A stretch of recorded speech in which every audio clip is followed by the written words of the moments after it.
pessoal, como é que vocês estão? Tudo bem? Vamos lá começar mais uma aula, mas antes disso vocês sabem, vamos fazer nosso culto. Muito bem, mas antes de ler a Bíblia, nós sabemos, né? Vamos fazer uma oração, tá bom? Fecha o olho aí.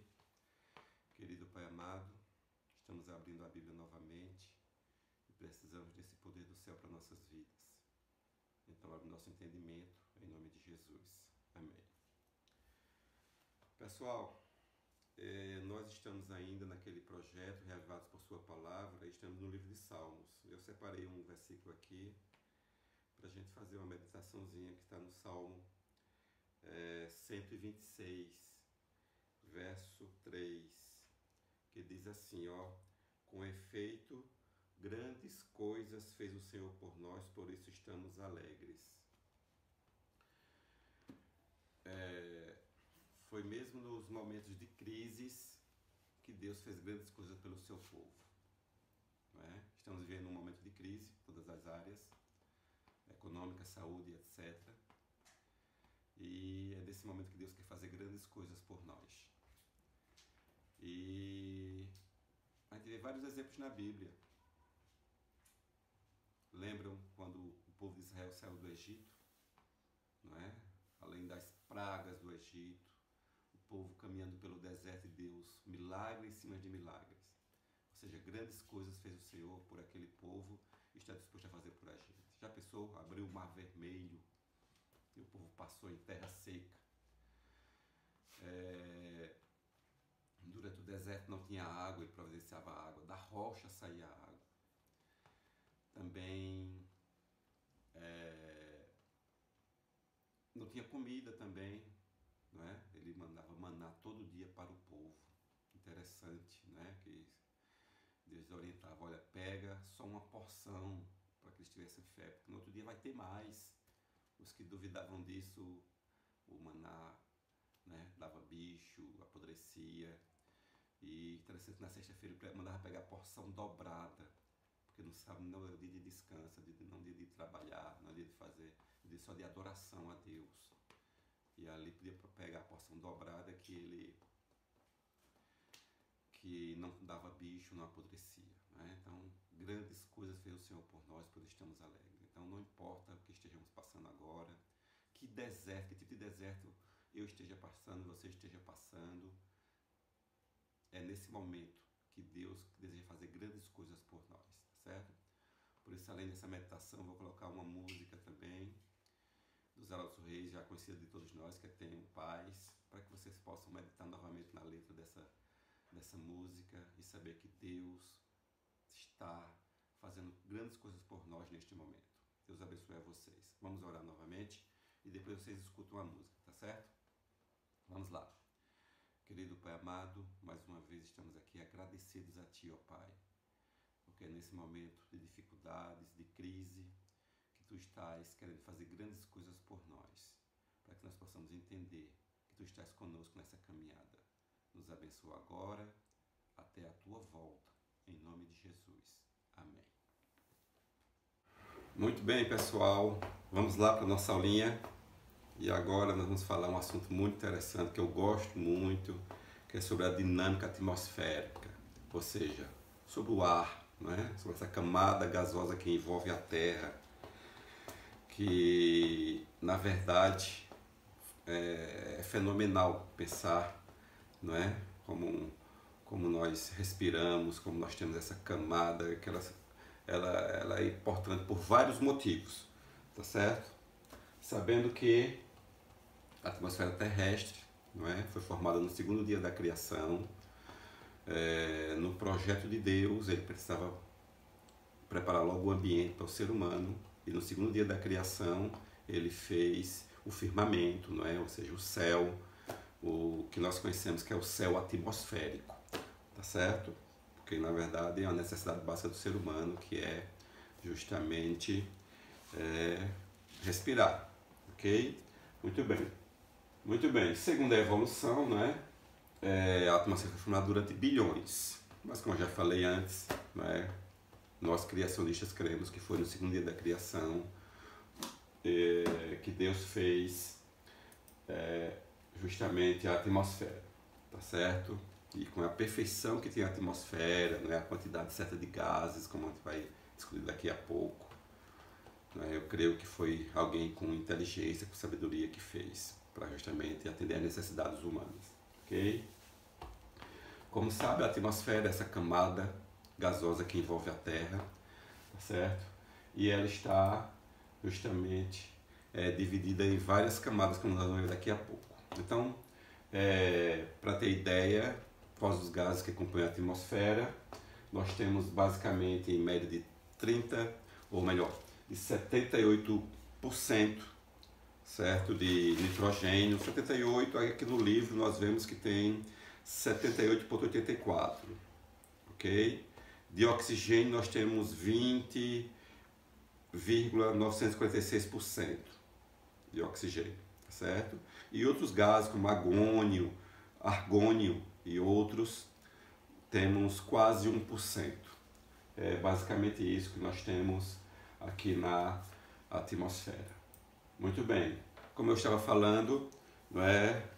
Nós temos várias camadas atmosféricas, ok? Nós temos a primeira camada atmosférica, que é a troposfera, onde acontecem todos os fenômenos atmosféricos. Essa é a nossa camada que está mais próxima da gente, tá certo? Depois vem a estratosfera, a mesosfera, termosfera e depois a exosfera, que é a última camada, onde o ar é rarefeito, quase não existe partículas de ar, porque ali logo depois vem o vácuo, né? Vem o espaço. É nessa camada da exosfera que estão os satélites, que é mais ou menos nessa zona neutra, tá, ok? Que se encontra a maior parte dos satélites. Como acontece a insolação aqui na Terra?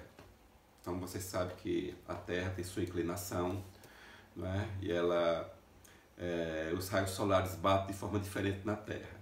Na parte mais central da Terra bate com mais intensidade, enquanto que nas partes polares com menos intensidade. Claro, depende da inclinação, depende do momento que justamente o Sol ele incide, ele bate sobre a superfície da Terra para justamente ver como o Sol, né, provoca lugares mais quentes, lugares mais frios, certo? Isso depende tudo da incidência do Sol na superfície da Terra. Depende do ano, depende justamente da superfície também, como é o caso de o que nós chamamos de albedo, né? O albedo é como essa superfície reflete esse calor, né? Por exemplo, numa pista, por exemplo, numa BR, que é preta, tudo mais, então ali a temperatura é quentíssima, né? Mas já em outra superfície é mais frio, na água é diferente, certo? Na vegetação é diferente, então tudo isso nós chamamos de albedo. Como é que a superfície reage à insolação, ok? Muito bem.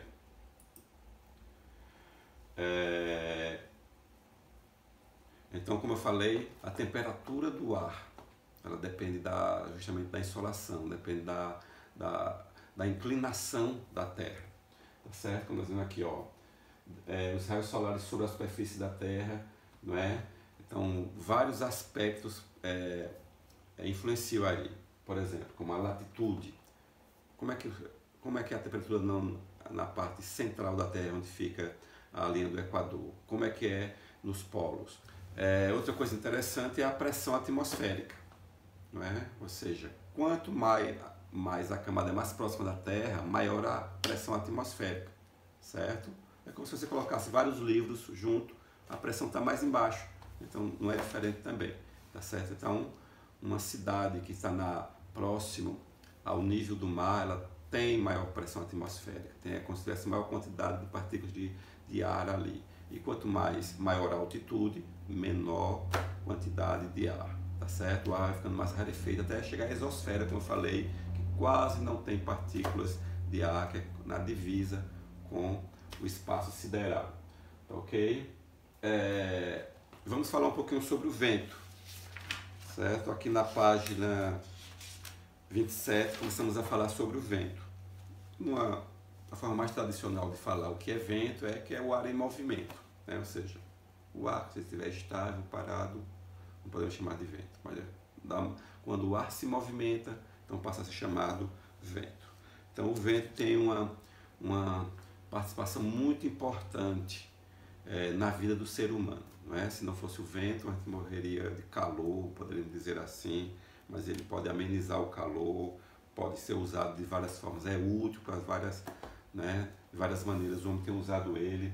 No passado, o homem usou ele muito nas embarcações, nas viagens pelos oceanos, pelos mares, tá certo? E de várias formas possíveis. Então, o vento ele pode ser usado de várias formas possíveis, tá certo?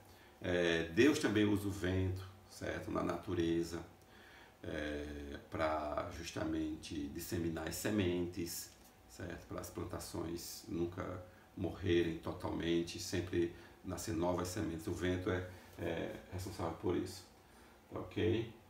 E o homem tem usado hoje, né, na produção da energia eólica, que é a mais conhecida da gente, e mais, ok?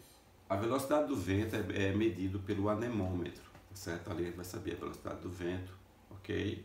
É um instrumento que era muito usado nos aeroportos no passado, hoje não precisa mais, por causa da tecnologia, era a biruta, certo? Que é aquele que parece um coador de café. Então ali sabia a direção, que era importante para a navegação através dos aviões, tá certo? Para os pilotos, para eles entenderem a direção do vento e ali poder pausar ou então decolar. Então é muito usado, né? Alguns aeroportos ainda têm esse instrumento. Ok? Muito bem.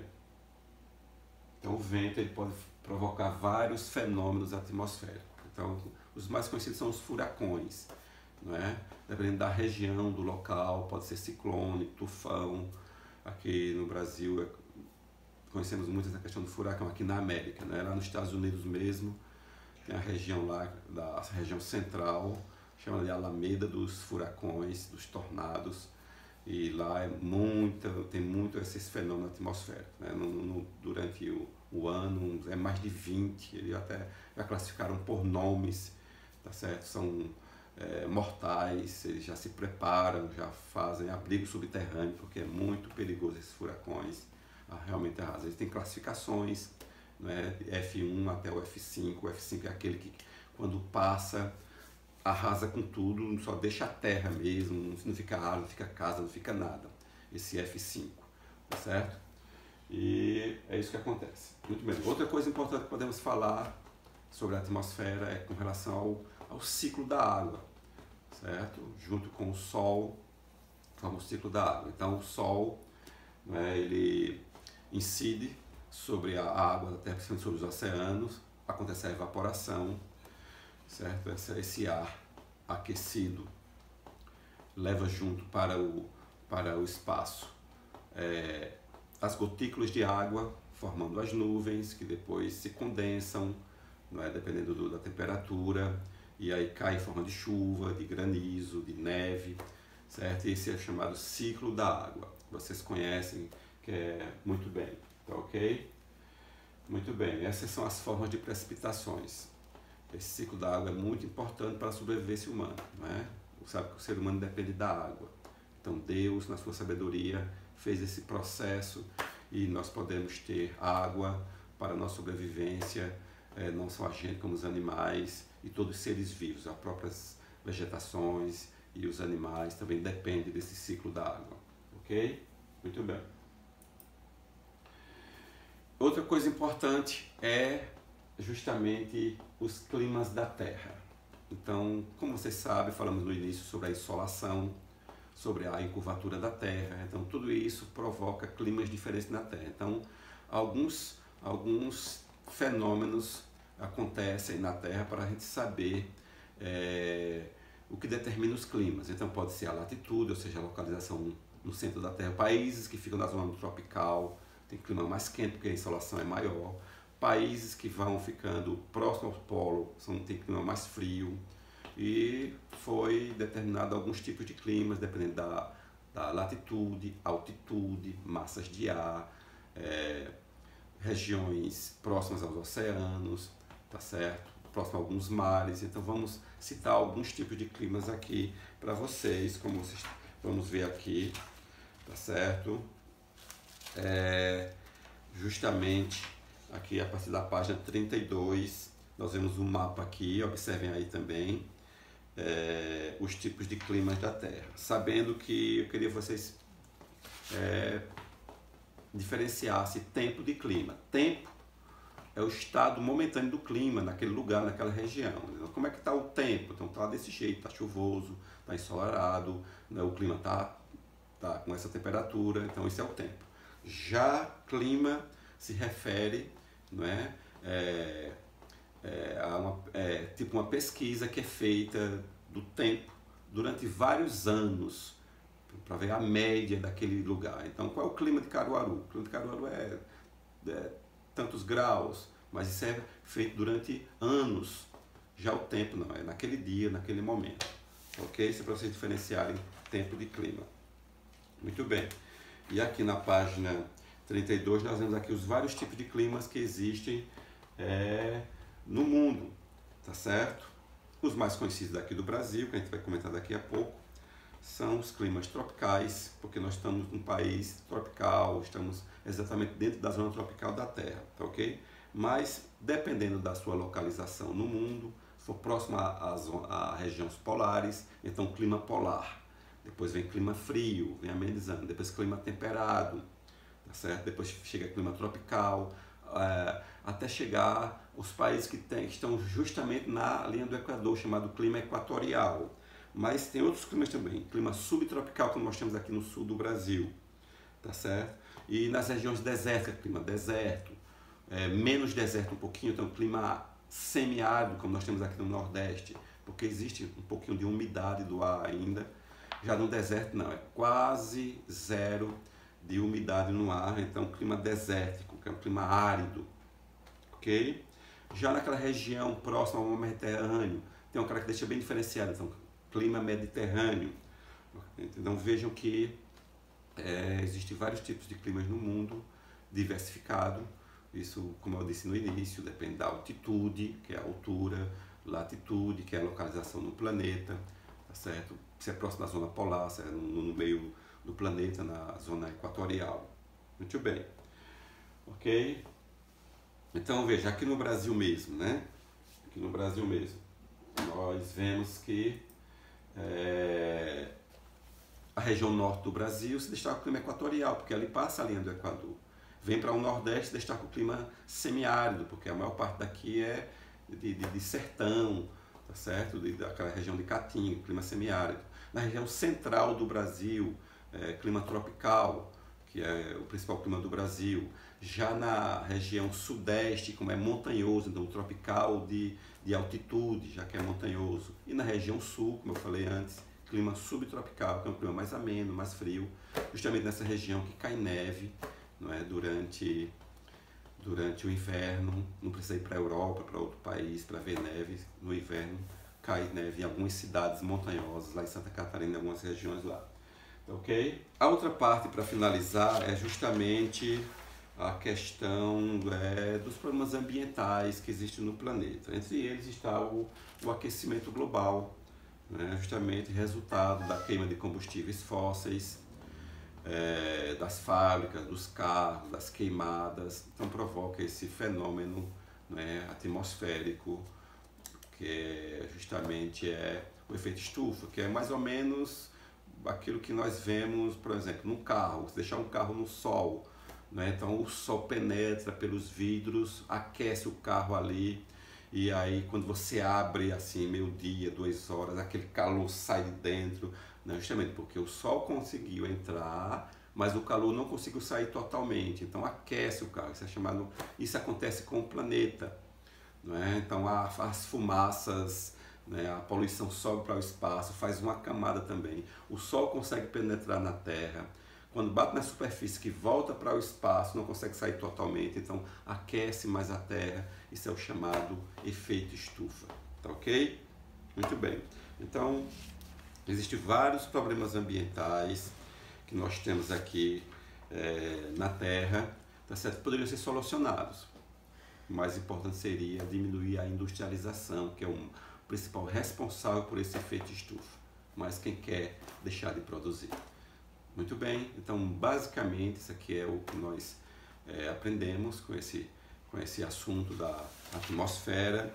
vimos a sua importância para todos nós, né? Não podemos viver sem respirar, podemos viver sem comer vários dias, podemos beber sem beber água vários dias, mas sem respirar aproximadamente 4 minutos, né? Depois disso, os problemas são irreversíveis no cérebro, as células morrem, né? Só em alguns milagres como já aconteceram, tá, ok? Então, vemos aí a importância do ar atmosférico para o ser humano, para a sua dinâmica, para ele poder, né, produzir, para a sua economia, para o seu dia a dia, para poder, não é, justamente o ser humano viver nessa dinâmica aqui da Terra. Tá, ok? Pronto. Agora vocês já podem fazer as tarefas. Vou colocar a data no Eclass para vocês mandarem para mim.